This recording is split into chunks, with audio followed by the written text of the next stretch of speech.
Olá, Skiller, tudo certo? Como que você está? A gente vai agora continuar com o JavaScript, beleza? JavaScript é uma linguagem muito importante, a gente vai trabalhar no nosso portfólio. Eu vou criar com vocês também uma página que eu preciso desenvolver para nossa campanha de marketing. Então vocês vão acompanhar, porque eu quero fazer o seguinte. Aqui eu só estou trazendo um overview para as próximas aulas para vocês saberem que vão desenvolver. Mas é o seguinte, toda vez que alguém entrar na minha página, eu quero que seja um vídeo específico para aquele horário, para aquele dia. Um exemplo, eu vou fazer um vídeo. Ah, olá, tudo bem? Como que você está? Seja muito bem-vindo. No horário do almoço você já pode começar e você já está empenhado em. Então, eu já sei que é o horário do almoço, são as 13, entre meio-dia e 2 horas. Então eu posso falar isso.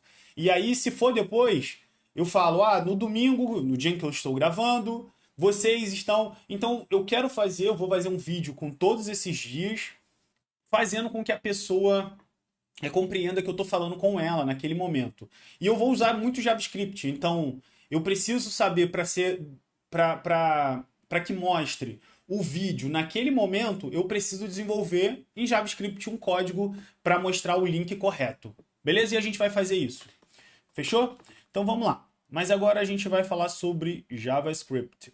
Então beleza, aqui a gente estava falando sobre Python, então vamos voltar aqui e vamos falar sobre JavaScript. Um ponto que eu queria trazer que é muito importante, eu quero que vocês entendam que até agora a gente mostrou sobre linguagens de script, porque depois eu já vou para um outro conceito. E o Java ele tem uma JVM, assim como outras que usam o JIT, Architecture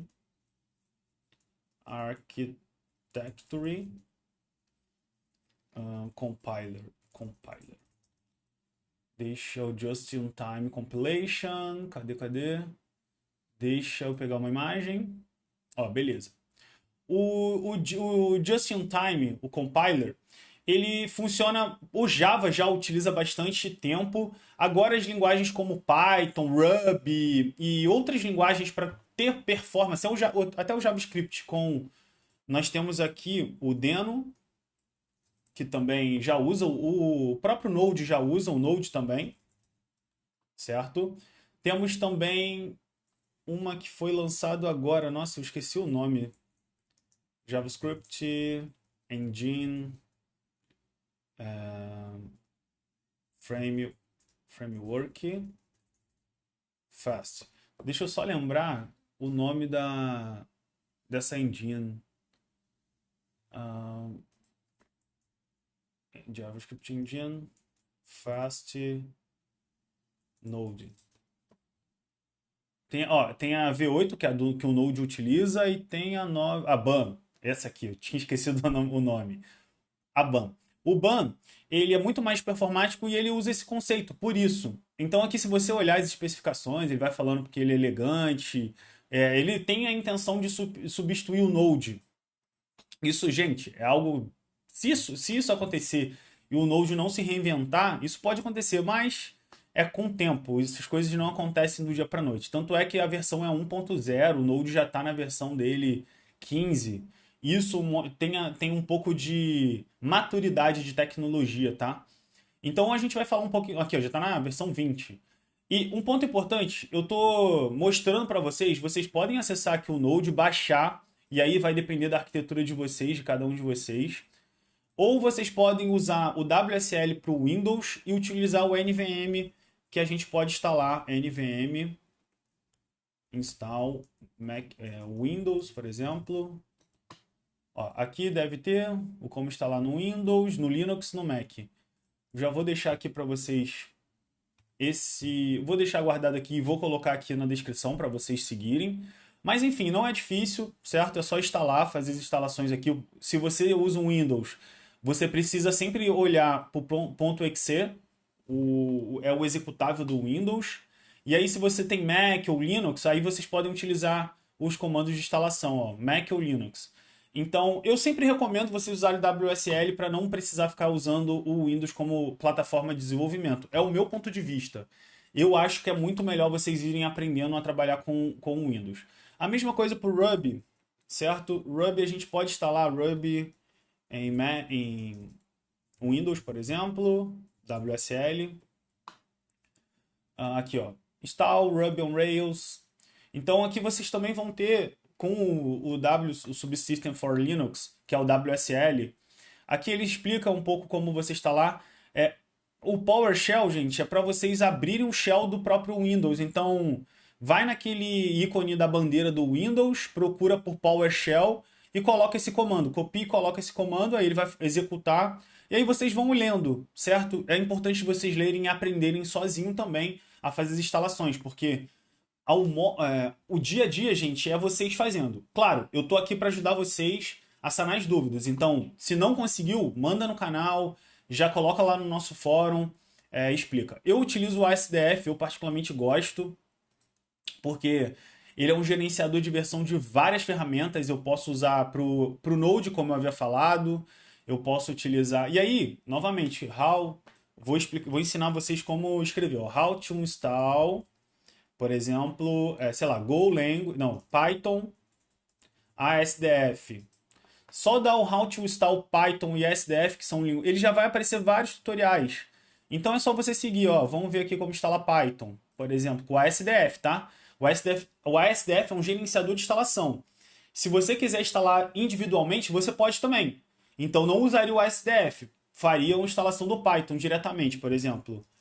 How to install Python em Ubuntu, por exemplo. Aí vem aqui. Isso é instalação individual, certo? Ou você pode usar esse gerenciador. O NVM é a mesma coisa do que o ASDF. Eu gosto do ASDF porque o ASDF é universal. Mas aí vocês podem verificar se faz sentido ou não para vocês nesse início, se é melhor vocês irem se acostumando com os gerenciadores individuais. Enfim, vocês podem pensar no que é melhor. E o ASDF tem muita documentação, mas vamos lá, eu vou explicar bem breve aqui para vocês também não ficarem confusos. Ó, o ASDF. ASDF install Ruby, por exemplo, 3.2, o Windows. Eu vou colocar no WSL, porque ele assume que você tem um Ubuntu, certo? How to install. Vou colocar aqui. Aqui até apareceu em português, né? Pode se olhar também, não é um problema. Eu, particularmente, vou sempre no inglês porque normalmente as pessoas tem mais pessoas, mas eu acho que essa do Lucas aqui também pode ser legal. Ele é muito influente também. Então acho que pode ser legal aqui, ó. Ele explica, bem legal. Ó, abaixo você encontrará os comandos. E aqui ele tem já o passo a passo também, né? Usando o ASDF. Então, ó, só para vocês entenderem. Isso daqui é para a gente instalar o Ubuntu, né? Fazer a instalação ali. Aí depois aqui a gente instala os pacotes básicos, que é o Builders Essential. É porque a gente precisa de vários pacotes, vários códigos e bibliotecas padrões, certo? Depois a gente instala o Git, o Automake, que é para a gente fazer as instalações desse binário dentro do Ubuntu. O AutoConf, as bibliotecas de Braidline, bibliotecas externas. Aqui tem diversas bibliotecas de desenvolvimento também, porque quando você está codificando, gente, quando você instala uma linguagem, ele utiliza as diversas bibliotecas do sistema operacional. Lembra do que eu havia falado com vocês? A gente instala alguma coisa que se comunica com o sistema operacional, que o sistema operacional se comunica com o hardware. Então a gente precisa instalar diversos drivers para a gente comunicar a linguagem com o sistema operacional, certo? Então existem linguagens básicas, existe o curl. O curl é para a gente fazer uma requisição. Vocês vão aprender um pouco sobre rede depois também, isso não é um problema. O SQLite também é um banco de dados que não é grande nem nada, ele é um banco de dados em texto e que ele armazena isso num arquivo de texto. Não é um software complexo, mas ele é interessante para a gente começar a estudar. Aqui é uma biblioteca para a gente poder desenvolver com o SQLite. Então, beleza. Aí, lembra que ele instalou o git clone? Aqui, ó, ele instalou o git, então a gente pode usar o comando git clone. Sempre aqui o primeiro é o comando, depois a gente tem a ação que a gente quer, certo? A ação é de clonar. O que é clonar? Ele vai no GitHub, se eu acessar essa página aqui, ó, se vocês visualizarem, eu vou acessar a página aqui. Opa, é porque eu coloquei errado. Ó, ele abriu um repositório no GitHub. Então, o git clone nada mais é do que ele tá clonando esse repositório e aqui ele está jogando para uma pasta. Quando tem na questão do Linux, gente, quando é uma pasta com ponto, é uma pasta oculta, certo? Então isso aqui vai ser oculto, vocês não vão visualizar. Esse tio barra é porque é a pasta raiz. Isso a gente vai falar um pouquinho sobre Linux depois, mas estou tentando explicar só para que vocês tenham uma visão breve, certo? Então, beleza. Esse CD é para a gente entrar no diretório da pasta. Imagina que você tem a pasta no aqui, ó, por exemplo. Deixa eu pegar uma pasta aqui minha para mostrar para vocês. O comando CD nada mais é do que o seguinte. Aqui tem isso aqui, certo? E o CD é como se eu estivesse clicando e abrindo, entrando dentro da pasta. Então, o CD, na hora que eu coloco o CD barra, o CD e o path, ele está entrando na pasta. Então, ele entrou dentro da pasta. Dentro da pasta, ele pode ter diversos arquivos, como aqui, ó. Por exemplo, esse faro aqui, eu tenho diversos arquivos. Então, eu posso executar alguma coisa dentro desse arquivo, tá? Isso aqui é só para que você compreenda que é assim. Beleza, o git é o mesmo comando. Aqui o clone, a gente usou o clone. Aqui a gente vai fazer o checkout. Depois vocês vão entender o que é git. Mas o git checkout, ele está executando um comando em tempo de execução. O que significa isso? Quando eu coloco, entre aspas, dentro do terminal, do bash, do command line, e eu coloco esse comando aqui, um dólar, abro parêntese, um outro comando, eu tô executando um comando dentro de um comando. É como se eu estivesse executando uma função, certo? Lembra do f de x igual a x mais 1? E aí, se eu passo que x é 0, então f de x é igual a 0, certo? É a mesma coisa. É uma função, é como se fosse, é como não, é uma função que eu passo um parâmetro, ele executa esse parâmetro e depois executa esse código aqui. Ele me traz um resultado aqui e executa esse código todo com esse resultado. A gente vai falando melhor sobre isso, relaxem. Beleza. E esse eco aqui é simplesmente para a gente colocar essa informação aqui, que é um path, o $home é uma variável de ambiente. Vocês vão aprender sobre variável de ambiente. Variável de ambiente, gente, é para a gente guardar um caminho ou alguma string ou uma chave secreta no nosso sistema operacional para que o hacker não tenha acesso a isso facilmente na web. A web é exposta. Então, se eu armazeno no meu sistema operacional, a pessoa precisa invadir o meu sistema operacional para sim poder ter acesso a algumas informações secretas, certo? Então, aqui no home, ele só tem o caminho raiz para eu usar. Então, ele tem a home, o path do caminho raiz. Depois a gente vai olhar isso. Eu posso até mostrar para vocês logo, peraí. Deixa eu abrir aqui o meu... Peraí. Por exemplo, aqui, ó, print env. Se eu der um home, um $home, opa, eu acho que o echo já funciona, né? Ó, o echo home. Eu mostrei aqui o meu path. Esse é o meu path. O que ele vai adicionar? Programação é isso, gente. Você tentar usar sempre os atalhos. Então aqui ele vai colocar aquele caminho aqui, vai substituir. É exatamente isso que é feito. O que isso aqui está falando é inserir essa informação aqui dentro desse arquivo. Esse arquivo, gente, para quem não entende, a gente tem os SH, ó, o mais SH. O mais SH, gente, é uma forma, é um framework, né, para a gente utilizar, a gente dá um poder maior ao nosso terminal. O nosso terminal ficar mais interessante, mais bonito. Porque o terminal mesmo, ó, eu vou mostrar um terminal. Ah, eu acho que eu não vou ter um terminal puro aqui. Ah, aqui eu tenho. Deixa eu abrir aqui. Ó, vou mostrar aqui para vocês. Talvez o meu já vai ser configurado porque eu estou usando um profile também de ZSH. Mas olha a diferença das informações que eu consigo. Por exemplo, se eu entro numa página Git, eu consigo potencializar o terminal de aparecer informações, dele fica verdinho. O terminal normal, ele não fica dessa cor. Ele não é bonitinho assim, ó, não mostra pastas. Se eu mostrar, por exemplo, dentro... Deixa eu ver se eu acho aqui. Talvez eu não tenha aqui. Mas enfim, ele deixa tudo muito bonitinho. A gente consegue usar... acelerar o desenvolvimento por conta de autocomplete. Enfim, ele tem diversas coisas bem legais. Tem muitos plugins também, os SH. Então, é isso. É uma forma da gente potencializar o nosso terminal e ficar mais eficiente com o O mais SH. O padrão, deixa eu voltar aqui. O padrão, gente, é o ponto bash, o bash RC. Mas vocês vão ver muito eu trabalhando nesse aqui, ó, nesse meu profile aqui. Então, se vocês instalarem o ZSH, quando vocês visualizarem isso, vocês têm que instalar isso aqui, tá? É nessa pasta. Nunca vão usar dessa forma.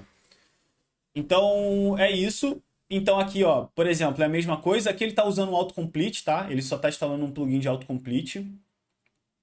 Aqui o source é para ele, depois dele adicionar essas informações aqui, ó, se eu entrar aqui no meu profile, ele é um arquivo com várias informações que eu posso ir adicionando, ó. Ó, ele tem muita informação, paths, export.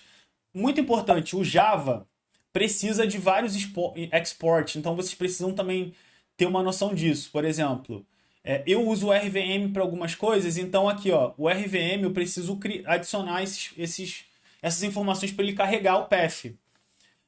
Mas o que? Ó, aqui tem o export de um path também para o OpenSSL. Aqui eu criei essa função, tá, gente? Via Bash eu consigo programar também. Então eu criei essa função. Eu criei essa função porque o meu computador tem uma arquitetura M1. Lembra do que eu havia falado sobre arquiteturas de processador, gente, de CPU?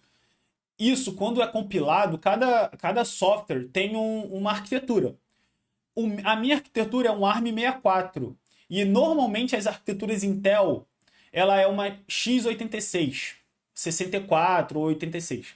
Então, a minha arquitetura é totalmente diferente, porque o meu é um ARM64. A Intel é essa aqui. A minha arquitetura não é compatível. Então, eu preciso ficar toda hora alternando em versões da aplicação, porque o Mac, ele roda também, ele tenta emular a arquitetura de x86, que é a Intel. Porém, algumas versões do Ruby já não aceita, então eu preciso sempre modificar e alterar. Então, por exemplo, tenho projetos que são antigos, eu preciso voltar para minha arquitetura. Se vocês não estiverem utilizando o Mac, vocês não vão ter esse problema, tá? Vocês vão sempre trabalhar na arquitetura de vocês. Se vocês têm uma CPU AMD, vocês vão usar a arquitetura da AMD. E aí, automaticamente, o site já identifica, você já consegue fazer instalação. Mas se vocês estiverem usando o Intel, vocês também vão usar Intel, certo? Queria trazer um pouco dessa informação para vocês. Bom, é um pouco disso. Ó, aí eu fiz as instalações aqui. Quando a gente coloca esse comando de echo aqui, é isso aqui que vai ser adicionado, tá? Ele vai ser importado para cá. Enfim, um pouco aqui, ó. Às vezes você tem que também, ó, adicionar esse arquivo, o Python, para ele ser executado da maneira correta também. Então é bom ter cuidado nesse sentido. Se você tentar executar e começar a dar erro, o problema é por conta de path, certo? E aí a gente precisa verificar qual é o problema, né? Então aqui, ó, a gente depois já instalou a SDF, a gente pode ver a versão do SDF. E para instalar uma versão, a gente precisa colocar SDF plugin add ou nome da linguagem. Por exemplo, a SDF plugin Python 3, a SDF plugin Ruby, a SDF plugin... E isso vocês podem procurar, certo? Vir aqui, a SDF, por exemplo, Node.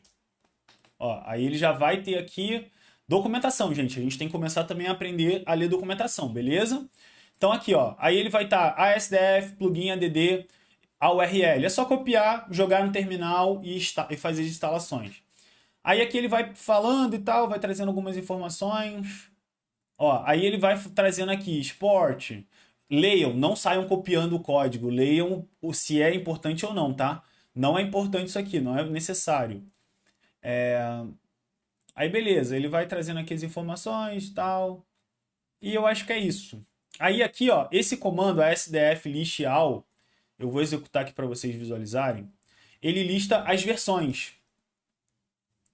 Peraí, Node.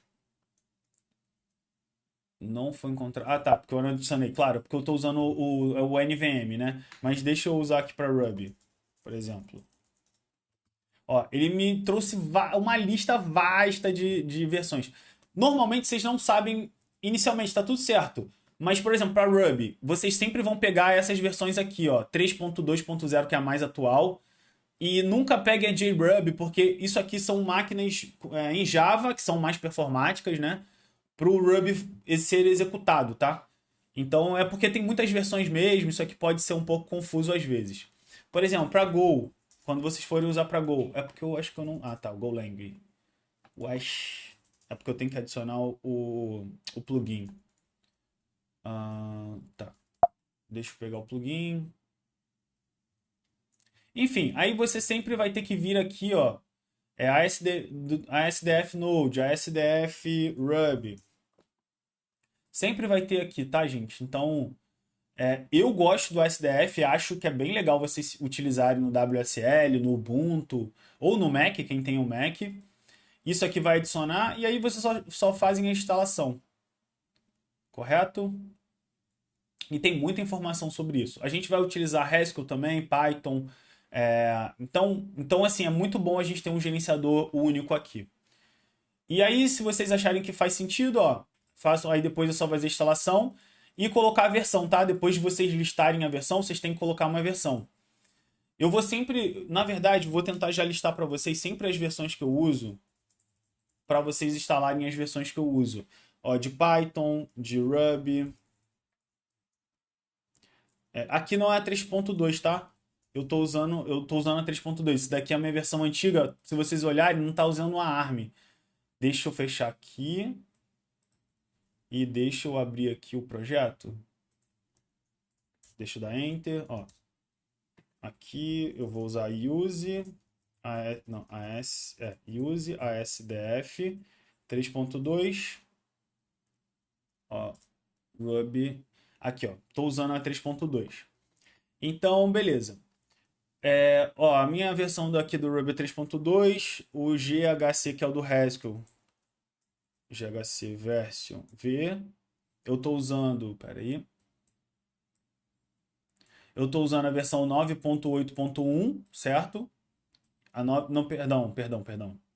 O compilador é essa versão e o GHC é a 9.6.3. A Golang, que também vamos trabalhar. Go version, não é Golang. Ah, não, é Go version, assim. A Go version estou usando 1.18.3.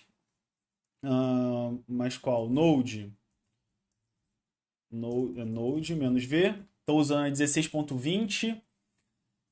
Mas qual C? GCC menos version. O GCC, que é isso daqui vai ser diferente de vocês, tá, gente? Eu estou usando da Apple, que é o Clang.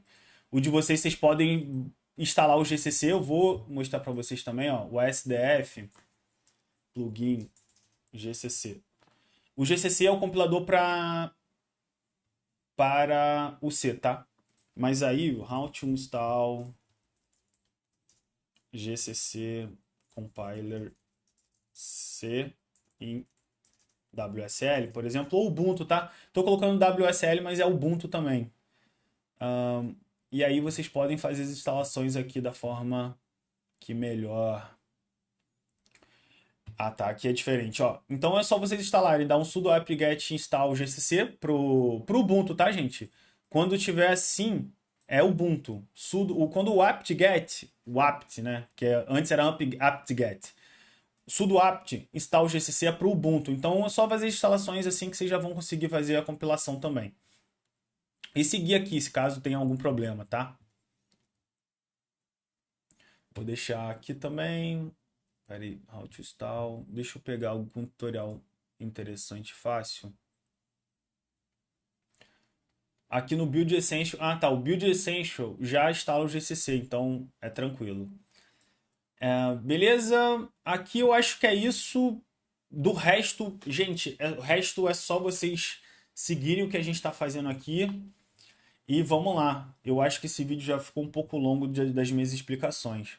Eu vou pausar, gente, e eu acho que é legal ter esse tipo de instalação sim, para vocês saberem como que vocês devem seguir. E eu volto na próxima aula para a gente falar sobre JavaScript com Node, Nas próximas aulas a gente vai indo para Java, depois para Haskell, C e assim sucessivamente. Beleza? Valeu, galera. Obrigado!